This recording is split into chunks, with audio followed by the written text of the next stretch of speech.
आदमी और जिन का सौदा। एक बार की बात है, एक गांव में राघव नाम का एक आदमी रहता था। राघव को पैसा कमाने का बहुत शौक था, लेकिन उसकी जिंदगी में कभी कुछ खास नहीं हो पाए। एक दिन उसको एक पुरानी किताब मिली जिसमें एक जिन को बुलाने का तरीका लिखा था। उसने सोचा कि अगर वो जिन को बुलाकर अपनी इच्छाओं को पूरा कर ले तो उसकी जिंदगी बदल सकती है।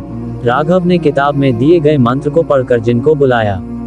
देखते ही देखते एक धुआं उठा और उसमें से एक बड़ा सा जिन सामने आकर खड़ा हो गया। जिन ने कहा, क्या हुक्म है मेरे आका, मैं तुम्हारी 3 इच्छाएं पूरी कर सकता हूँ। राघव बहुत खुश हुआ और तुरंत अपनी पहली इच्छा मांगी, मुझे ढेर सारा पैसा चाहिए। जिन ने हाथ घुमाया और राघव के घर में ढेर सारा सोना और नोट आ गया। राघव के खुशी का ठिकाना ना रहा। दूसरी इच्छा में उसने कहा, मुझे इस दुनिया का सबसे ताकतवर आदमी बना दो। जिन ने फिर हाथ घुमाया और राघव को अजीब सी ताकत मिल गई। अब वो कुछ भी करने में समर्थ था। लेकिन तीसरी इच्छा मांगने से पहले राघव ने सोचा कि ये इच्छा सबसे अनमोल होनी चाहिए। उसने सोचा और कहा, मेरी तीसरी इच्छा है कि मुझे कभी मौत ना आए, मैं अमर हो जाऊं।